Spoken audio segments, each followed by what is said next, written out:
خانقاہوں کی تمام مقاموں کی زیارت کرتے ہوئے جب یزید خانہ کعبہ پہنچا ہے، خانہ کعبہ کے طواف کے بعد جب وہ مدینہ رسول میں حاضر ہوا ہے، جب حضور کے گنبد خضرا پہ اس کی حاضری ہوئی ہے، امام حسین کو یہ پتا چلا ہے کہ یزید نبی کے روضے کی زیارت کے لیے آیا ہے، نانا جان کے روضے کی زیارت کے لیے آیا ہے۔ امام حسین پہنچے ہیں یزید سے ملاقات کرنے کے لیے، اور ابھی حضرت امیر معاویہ زندہ تھے، ابھی یزید حاکم نہیں ہوا تھا، ابھی یزید خلیفہ نہیں بنا تھا، اس کو حج کروایا گیا ہے، بڑی مشکل سے وہ حج کرنے کے لیے آیا ہے۔ لیکن جب حضور کے روضے پر حاضر ہوا ہے، امام حسین جب اس سے ملاقات کے لیے پہنچے ہیں، جس جگہ یزید ٹھہرا ہوا تھا، جس کمرے میں جس حجرے میں یزید کا قیام تھا، جب امام حسین اس کے قریب پہنچے ہیں، جا کے آپ دروازے پر ٹھہر گئے ہیں، آپ کو بڑی تیزی کے ساتھ ایک بدبو محسوس ہوئی ہے۔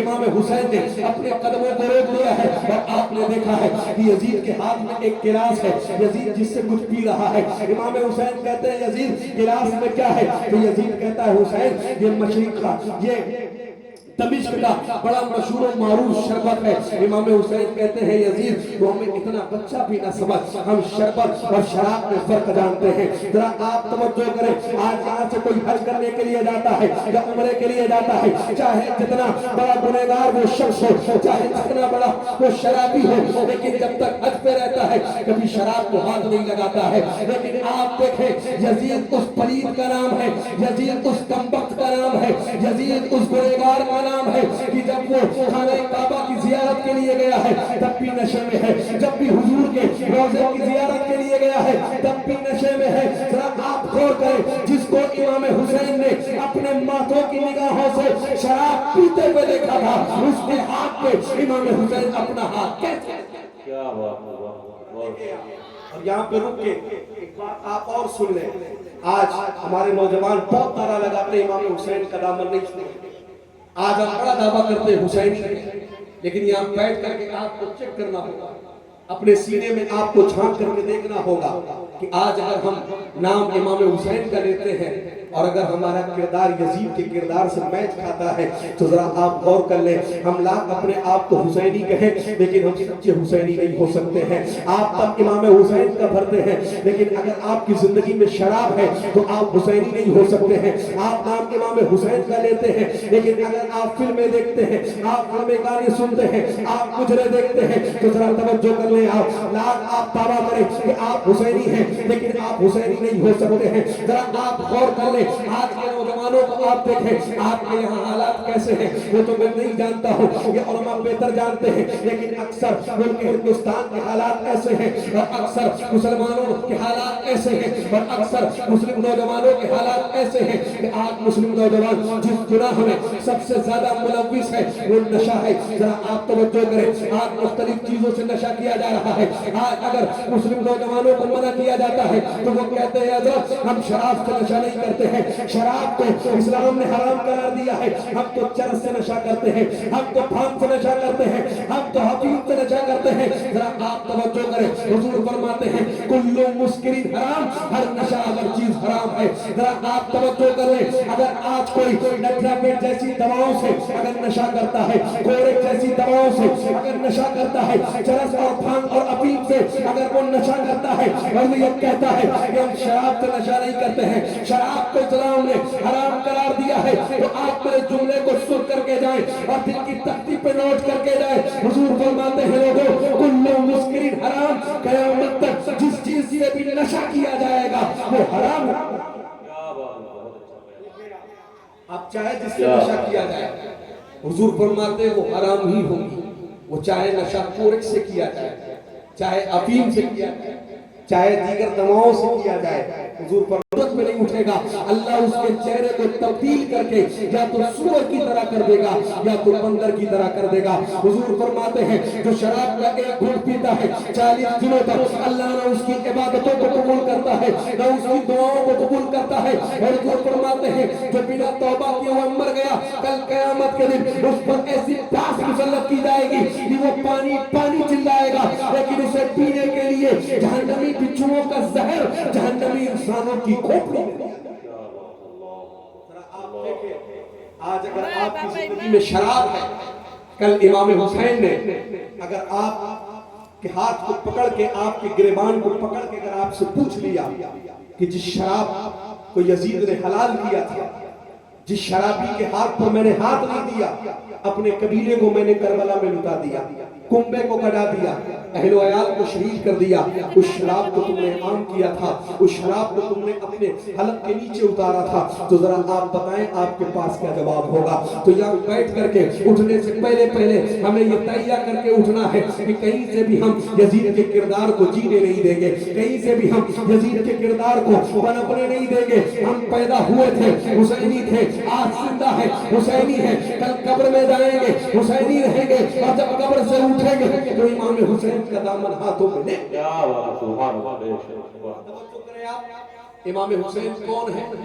یزید کون ہے؟ دیکھیں آپ یزید کون ہے، امام حسین کون ہے؟ دیکھیں آپ یزید وہ ہے جس نے شراب کو حلال کرنے کی کوشش کی، یزید وہ ہے معذاللہ ثم معذاللہ جس نے یہ کہا تھا کہ انسان اگر اپنی نفسانی خواہشات کو پورا کرنا چاہتا ہے تو وہ اپنی سوتیلی ماں سے بھی کر سکتا ہے، اپنی سوتیلی بہن سے بھی کر سکتا ہے۔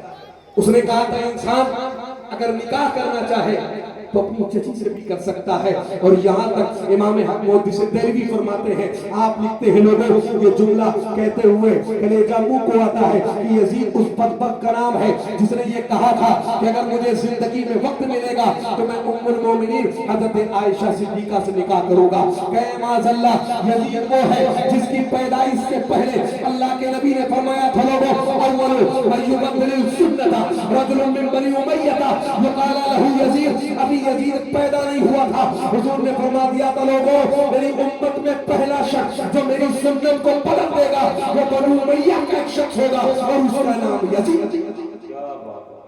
یہ یزید ہے، اور حسین وہ ہے جن کے بارے میں حضور نے فرمایا حسین مجھ سے ہے میں حسین سے ہوں۔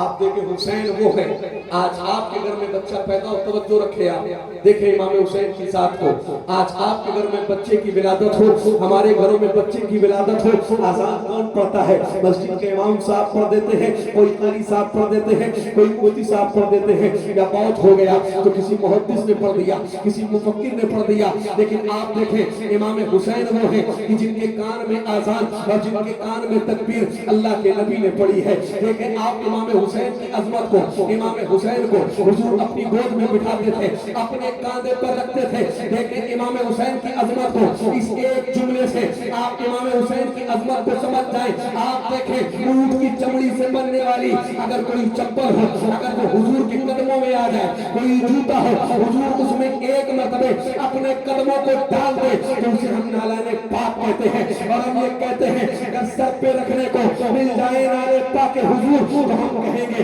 یہاں تاجدار ہم بھی ہیں۔ ذرا آپ دیکھیں ایک مرتبہ اگر چمڑے کے جوتے ہوئے اللہ کے نبی اپنے قدموں کو رکھ دے تو ہم اس جوتے کو اپنے سر پہ رکھنے کے لیے تیار ہیں۔ تو امام حسین وہ ہے جن کو اللہ کے نبی اپنے کاندھوں پہ بٹھاتے تھے، جن کو اللہ کے نبی چوما بھی کرتے تھے، جن کو اللہ کے نبی سونگا بھی کرتے تھے، اور حضور ہمیشہ یہ کہتے تھے کہ لوگوں میں حسین سے محبت کرتا ہوں اور جو بھی حسین سے محبت کرتا ہے میں اس سے محبت کرتا ہوں۔ کیا بات، نعرہ تکبیر، نعرہ رسالت، مسلک اعلی حضرت، یادگار امام حسین، نعرہ تکبیر، نعرہ رسالت۔ دیکھیں آپ حضور کی حدیث میں حضور فرماتے ہیں کہ میں حسین کو چومتا بھی ہوں اور حسین کو سونگتا بھی ہوں۔ ذرا آپ توجہ کریں، ادھر دیکھیں، آپ میری طرف توجہ رکھیں۔ آج ہم بھی بچوں کو گود میں کھلاتے ہیں لیکن اب بچوں کو چومتے ہیں، کوئی ایسا نہیں ہے جو بچوں کو سونگتا ہو۔ ذرا آپ حضور سے پوچھیں کہ آخر اللہ کے نبی آپ حسین کو سونگتے کیوں ہیں؟ تو حضور فرماتے ہیں اس لیے کہ حسین سے جنتیوں کی خوشبو آتی ہے۔ حضور فرماتے ہیں حسین جنتی پھولوں میں سے ایک پھول ہے۔ ذرا آپ توجہ کریں، آج کوئی پھول آپ کے یہاں اینی میں کھلے، صبح میں کھلے، شام میں مرجھا جائے، پوری دنیا میں کوئی بھی پھول کھلتا ہے، صبح میں کھلتا ہے، شام میں مرجھا جاتا ہے، لیکن آپ دیکھیں حضور نے حسین کو پھول کہا ہے تو حسین کیسے پھول ہیں؟ دیکھیں آپ حسین مدینے میں ہیں تب بھی کھلے ہوئے ہیں، حسین مکے میں ہیں تب بھی کھلے ہوئے ہیں، حسین سفر میں ہیں تب بھی کھلے ہوئے ہیں، حسین کربلا میں ہیں تب بھی کھلے ہوئے ہیں، اور ایسے پھول ہیں کہ شاعر نے کہا تھا کتنے مہکے ہوئے ہیں مدینے کے پھول، کربلا تیری قسمت پہ نام۔